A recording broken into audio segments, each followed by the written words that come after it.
Boa tarde, meu nome é Amanda Moreno Carlos e eu sou discente da turma de Agronomia da UFO no campus de Monte Carmelo. Hoje eu vou apresentar 5 pragas referente à coleção entomológica da disciplina de Entomologia Geral. A primeira praga que eu vou falar é a Spodoptera frugiperna. Ela também é conhecida como lagarta militar. E essa praga ataca diversas culturas, desde a selga, milho, soja, enfim, ela ataca várias culturas. Quando as larvas dessa espécie são recém-eclodidas, elas raspam as folhas e se alojam nos cartuchos. E essa espécie, ela ataca preferencialmente os cartuchos, mas também pode atacar as plântulas. E ela também pode perfurar a base da planta e pode atingir o ponto de crescimento e provocar um dano que é conhecido como coração morto. No controle, nós temos o tratamento de semente, que é eficiente na fase inicial da cultura. Temos também a aplicação de produtos químicos, inseticidas sistêmicos, que é eficiente sob condições favoráveis de água, adequadas, condições adequadas de água. E em condições de escassez, é recomendado utilizar a pulverização com jato dirigido para os cartuchos. É sempre importante lembrar também que o uso desses produtos químicos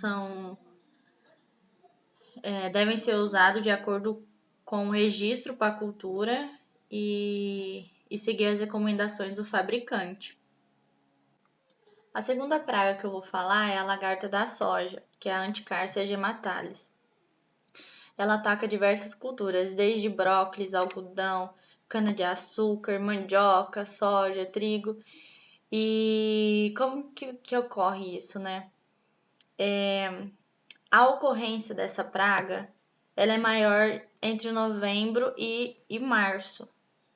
E o seu pico populacional, ela é em janeiro e fevereiro. No controle, a gente tem que considerar algumas amostragens. Quando a gente faz aquela amostragem com pano de batida, a gente tem que observar em média 40 lagartas grandes. Ou a gente tem que observar se vai atingir um número de 30% de desfolha antes do florescimento e 15% de desfolhas antes das primeiras flores.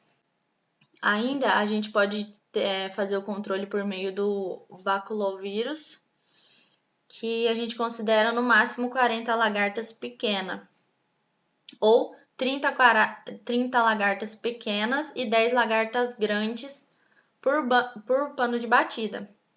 E aí, quando a gente tem uma condição de seca, e com plantas que são menores de 50 centímetros de altura, esses níveis que eu disse de amostragem pode reduzir a metade para a aplicação da bucolovírus.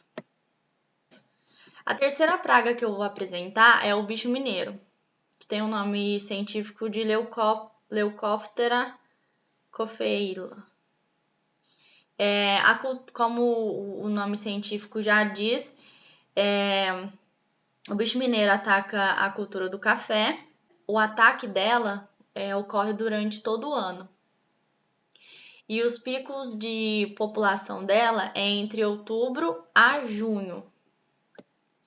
Os danos que esse bicho mineiro pode causar são as lagartas, né? Elas penetram no mesofólio foliar e causam destruição do parênquima. E aí, essas regiões vão sendo destruídas e vão secando aonde essa lagarta ataca.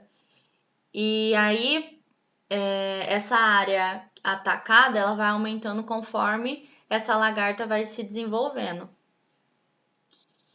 E é muito comum a gente encontrar, né, a lagarta na folha. Acredito que muita gente tenha encontrado já. E, essa ação das lagartas provocam minas e nas folhas, nessa região necrosada, e aí provoca queda e destruição também das folhas. E aí reduz a capacidade fotossintética, diminuição da produção. Então, no controle, a gente costuma usar inseticidas que são específicos, né, para essa praga, de forma a não prejudicar os inimigos naturais que parasitam esse bicho mineiro. E outra medida também é a eliminação de plantas daninhas, né, que ficam lá perto dos cafezais. E eliminando essas plantas, a gente tem a diminuição da ação da praga. E evitar também o uso de cobertura morta e culturas intercalares.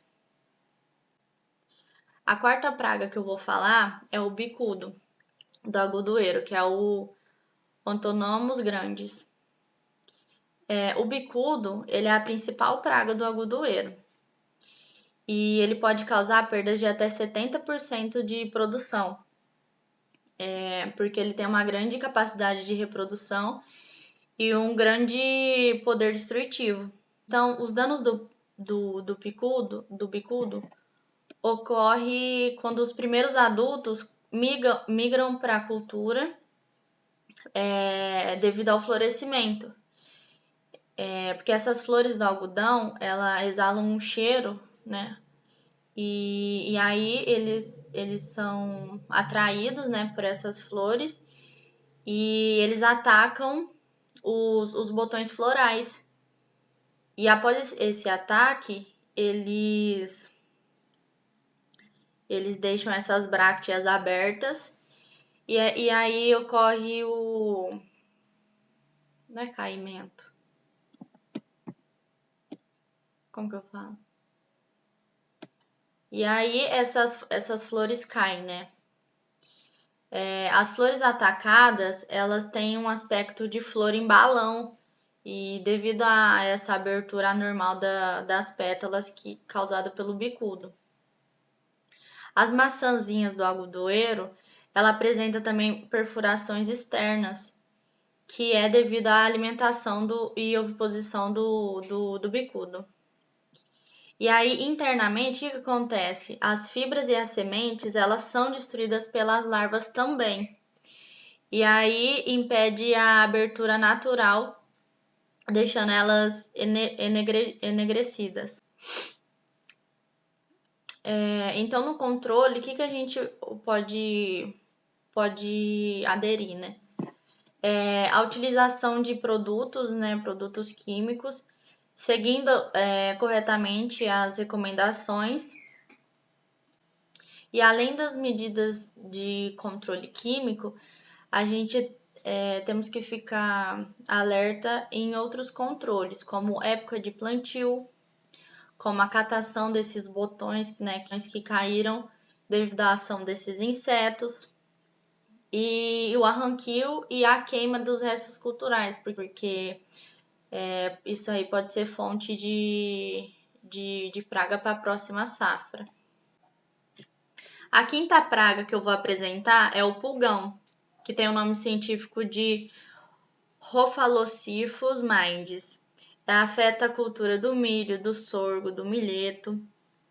E essas pragas, elas atacam as partes jovens das plantas, como o cartucho, as gemas florais e também o pendão da planta.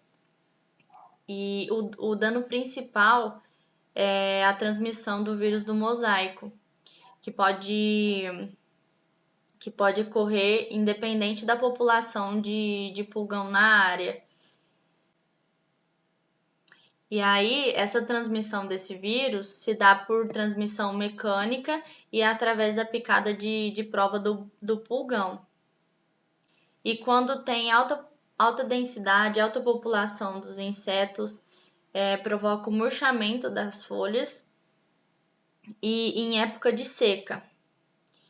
E por conta de como ele tem essa alta sucção, acaba murchando a folha.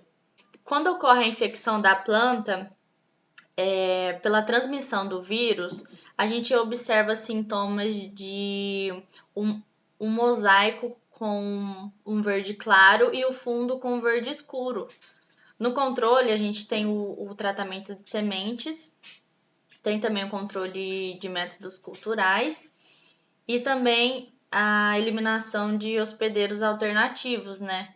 Que é compatível com os vírus, que seriam as poáceas em gerais. E a gente também pode adotar o controle biológico, que é através dos inimigos naturais, que são os predadores e parasitoides. E aí, com esse controle, né, a gente tem um equilíbrio populacional e costuma apresentar bastante eficiência. Então é isso, muito obrigada e tchauzinho.